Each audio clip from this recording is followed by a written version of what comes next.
So the first set of poems that were published from this piece that I've been describing called A Labyrinth of Visions, which, as I also described, was an embedded work within the series of performances that I was doing in the ACT series that related to multiple positionalities in the field of mental health and the mental health industry.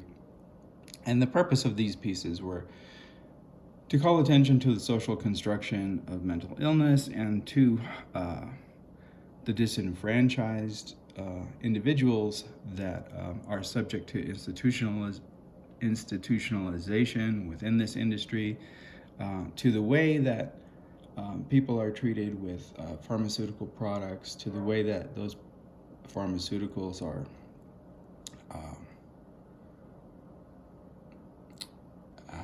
how do I put it? To the way that psychiatrists within the industry are subject to the propaganda of the pharmaceutical industry, to the way that the treatment of individuals in institutionalization is violent and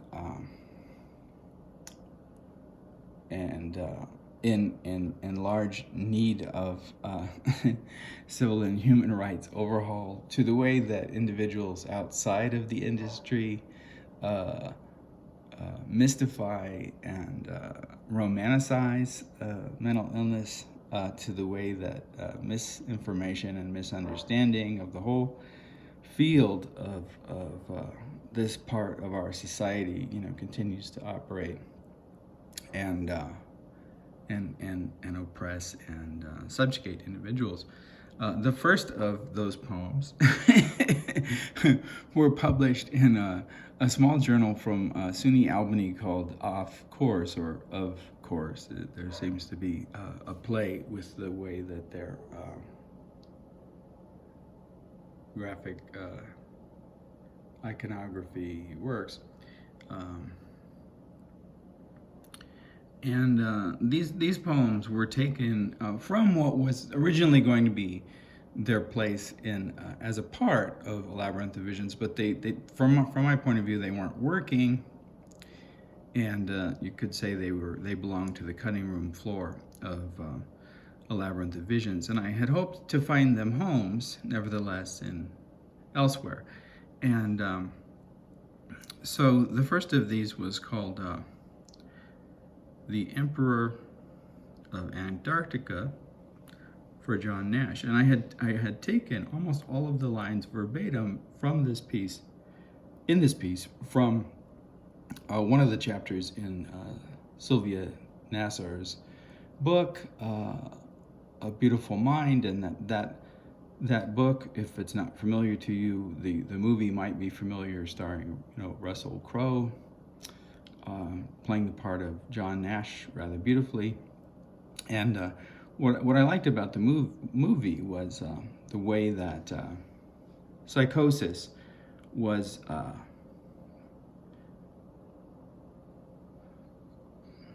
cinematically presented in a very similar way to the way that I wanted to perform a kind of visionary schizophrenia.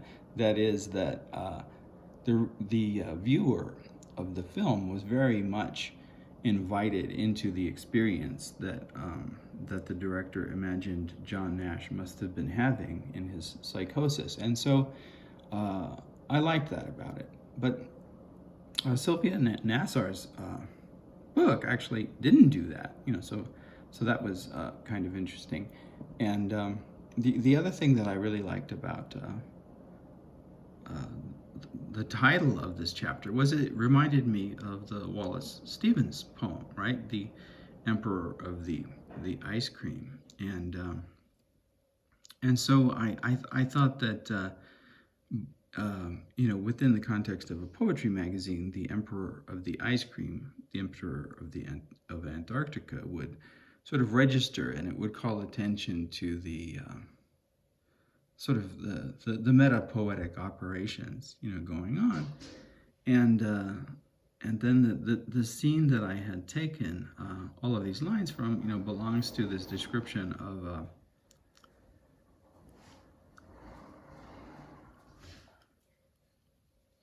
I don't remember whether it was a birthday party or something else, but it's a costume party that is described in this chapter, in which Nash's friends and academic colleagues all dress up as these different characters. And I thought that was self-obvious again, and if it wasn't, I mean, one of the signs that this isn't my language as a lyric speaker is I would never use the expression Indian squaw in describing a Native American woman, but I wouldn't use a lot of these expressions. Anyway,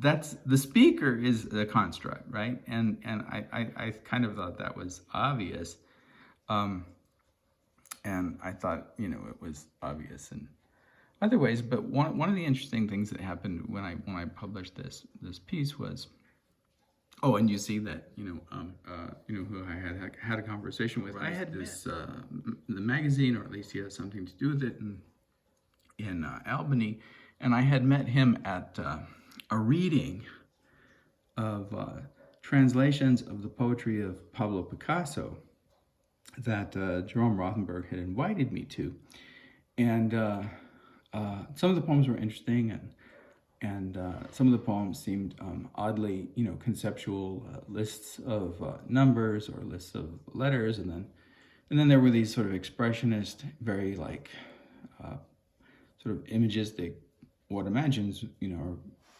pretty clearly the poetic version of Picasso's visual work, expressionist lists of objects, that might, include everything from a woman, looking out of a window seen from a street in Spain, to, the horns of a bull, or cars, honking their horns, and this kind of, slice of life,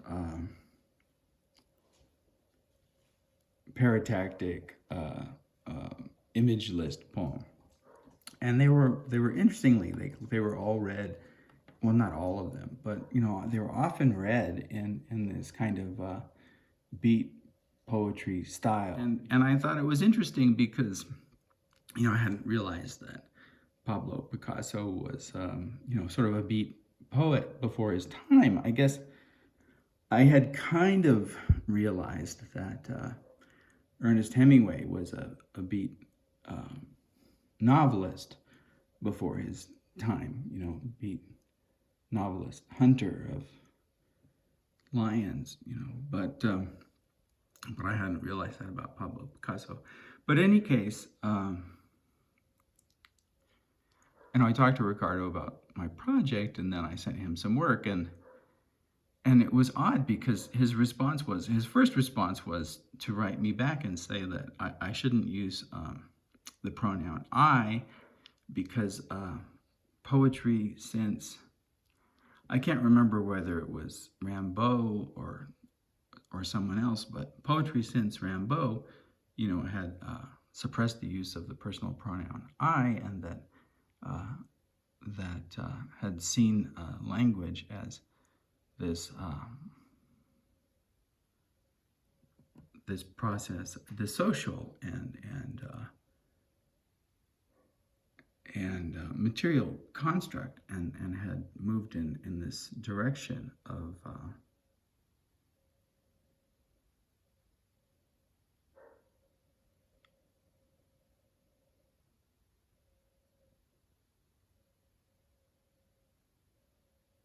challenging the assumptions behind this use of the I as an inscription of individual identity. So I thought that was a weird thing to say, given that what the material was that I had sent him, and that I don't know what he was imagining in relationship to this poem, but he did publish this one anyway, and a few others. Let me take a look at those. Oh, and but to say something about why this poem. Um, as I had said, I was challenging the assumptions that our culture makes, regarding the stability of this concept of mental illness, of madness, and I was trying to put it in the framework of the history of these constructs of madness and how they had changed, and then and the way that they were relevant to our contemporary culture. And John Nash was an interesting figure because, he was in a certain way, praised, for positionalities that he had occupied outside of mental illness. And so mental illness was the obstacle, in his realization of his mathematical genius, but also like seen as like an outgrowth of that genius, right? So a lot of the myths of madness and genius and this possession of the inner voice, like, were certainly like present for John Nash in elaborate ways, right? And even though John Nash was a mathematician and not a poet, I saw ways in which I could translate, his mathematical genius into a kind of poetic genius, and in doing so, that's where I want to be. So, and in doing so, reveal, these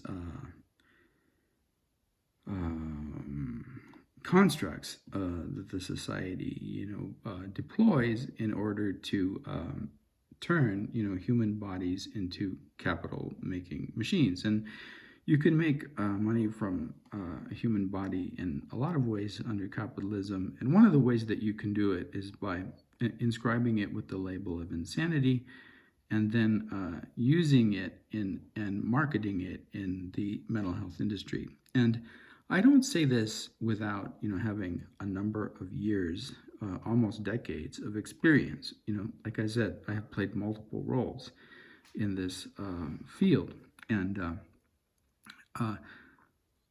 even to the point of I have written letters on the part of psychiatrists, to Social Security. I have written letters as the psychiatrist in certain programs, describing patients' need for SSI and other types of Social Security benefits based on the fact of their inability to work. And the reason that I perform these duties, writing in the voice of the psychiatrist, is because the psychiatrist was unable to produce, various psychiatrists have been unable to produce letters that would do their work. That is, that would convince convince those possessed with the power of performativity in the Social Security offices to authorize these individuals with these payments, right? That they in fact couldn't work. And then, the reasons for their inability to work, were often very different from the ways that they were labeled and performatively designated by the psychiatric industry. But nevertheless, these were individuals that needed the help, right? So the help was needed, and I was perfectly willing to provide that help. And it didn't bother me at all that I was writing these letters for the psychiatrists in this program, because that was, to me, part of my performance of challenging identity and challenging the way that we are identified and the right that the doctor has to identify you. So I, Carl Bruce Stater, not a contract in phi through theta, right?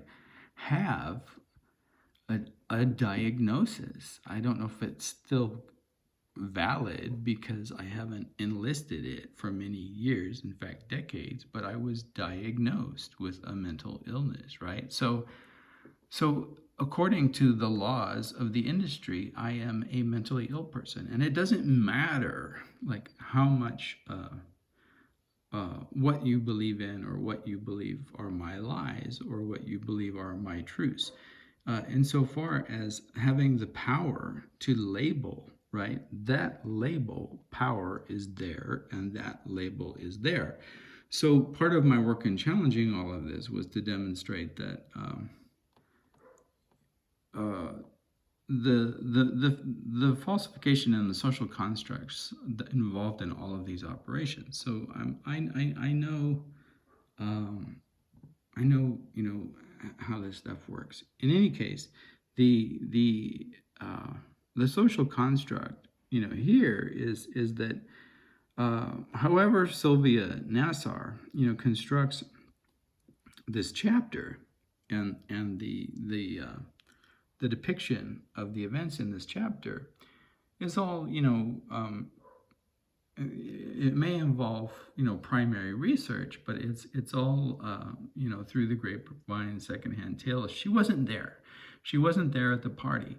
So her language in describing it and her descriptions of it are all constructs, right? And it's all literature. And this was the point that to take it and to frame it in this way.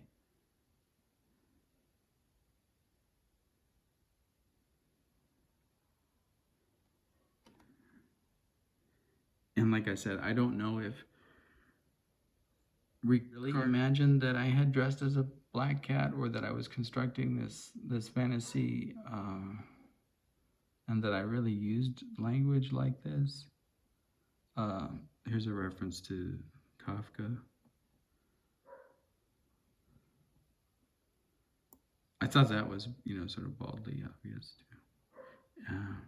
And then he liked this one.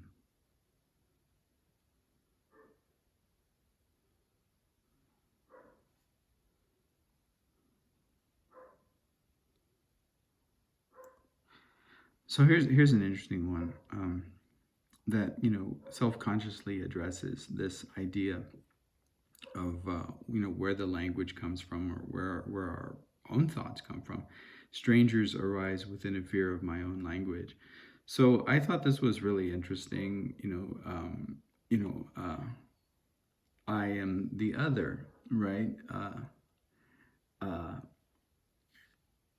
Another way of saying that, and maybe Ricardo, like, either unconsciously or consciously, recognized that, and that's part of why he chose this passage rather than some of the other passages from other poems from the cutting room floor that I had sent him.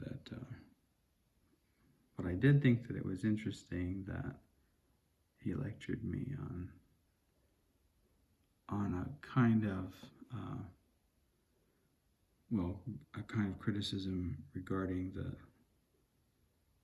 the unadulterated lyricism of my poetry. Oh, so here's a passage that is stolen from Peter Gabriel.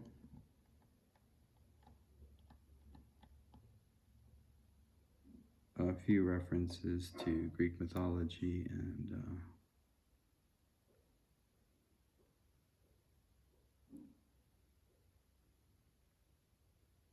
Dante.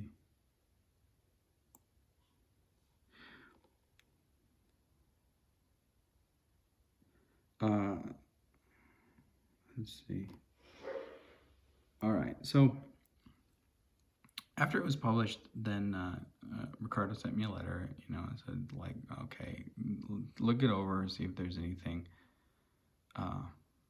wrong, and then we can make corrections. So I immediately wrote him back, and I said, well, you misspelled my name.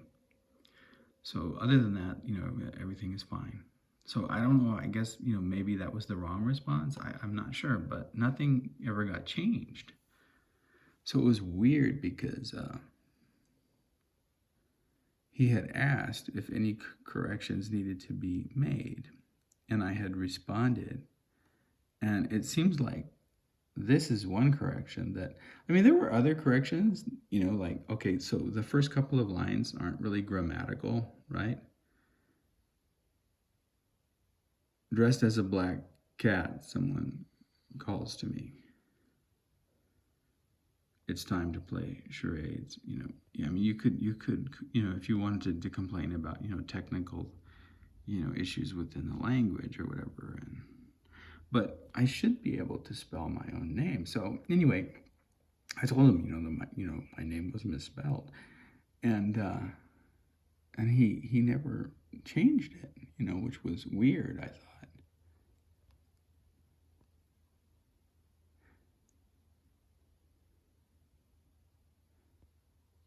But John Jost, the filmmaker and ranter, who belonged to a listserv that I was on for a while, ranted at me for some time and referred to me as Slater. And then occasionally on my YouTube page, I had to remove the comment section from my YouTube page because the only comments I ever got were, there was one that wrote, Bruce Slater, you are a half-wit. Or no, it wasn't Bruce Slater. That one was Bruce Stater, spelled with an O-R, like rotors and staters. And you are a half-wit. So I had to remove the, and I assume, that relates to the way that I work and the way that I call attention to my dysgraphia and the way that probably the way that I narrate some of my work with what some people might imagine to be a kind of dry sense of humor, or there might be another way of describing it, but I had been familiar with the use of misspelling a name, as an insult or as a reference to the fact that my spelling is really poor because of my dysgraphia. So that's a sort of lifelong thing, being teased. Or there was an individual on that same listserv. I think he worked for, or perhaps still does work for, the Chicago Reader, who, he never actually said it to my face or wrote it, but the rumors were that he referred to me as Bruce Stupid. That was Fred Camper. And I guess the reason that he referred to me as Bruce Stupid instead of Stater was because I couldn't spell words, right? And and he had this sort of fastidious academic thing about spelling. And that's, one of the reasons why I'm not an academic, right? Because I can't spell, and nobody ever really got that. Or when I said, well, I have this disability, they would say, and then move on. But that's often the way things work for individuals who are marginalized. So the Slater stuck, and then, I just thought, okay, so let's just leave it there. Like often with stuff like this, I feel that way. Let's just leave it there. Let's leave Bruce Slater for later. We'll leave it for later, and we'll address it, and we'll make it part of the work, at some later date, and we'll be able to transform it into a kind of art making. And that's why I do what I do, and that's how I do what I do, whether I make the statement now or whether I make the statement much later.